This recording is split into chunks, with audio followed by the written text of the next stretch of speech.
There is a growing culture of mass surveillance and public shaming that I really don't like. I think it's a bad idea. I think it's a slippery slope towards a dystopian future. And while the culture of public shaming is far from new, the technology that we now use to exercise it very much is. The three things that happened recently that the internet is talking about and that have made me think about this are number one, the Indian lady shoplifting at Target, number two, the kiss cam at the Coldplay concert, and number three, the T-app. Now, obviously, these three situations, they have their own nuances. It kind of varies on a case-by-case basis. But all three of them kind of have to do with mass surveillance and public shaming in their own way. And I don't like it. I don't think it's good.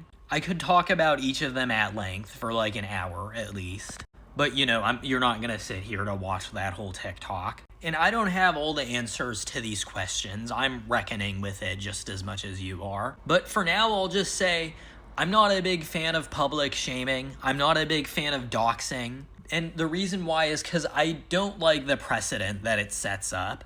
It sets up a paradigm of mass surveillance, and again, it's a slippery slope towards a dystopian Orwellian future, where we're all living in a panopticon, where everyone is spying on each other, and where privacy is an archaic concept that is to be ridiculed and mocked. And I know what some of you will say. You'll say, like, oh, well, these people were doing morally reprehensible things, like the shoplifter and the cheaters. And it's like, oh, they deserve to be shamed for it. They deserve to be held accountable. And to be clear, I'm not defending shoplifting. I'm not defending adultery.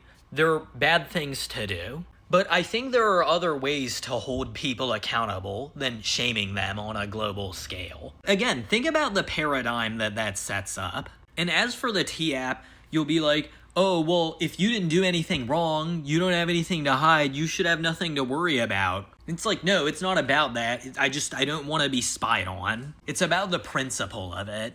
This is the exact same logic that is used by tyrannical regimes to subjugate its citizens. As Ben Franklin said, it's a paraphrased quote, but he said, a society that is willing to give up its liberty for safety deserves neither and will lose both. Yeah, I don't like this world that we're living in. I think this is bad. I don't like where things are going. It really is giving me a very weird feeling. I don't like it at all.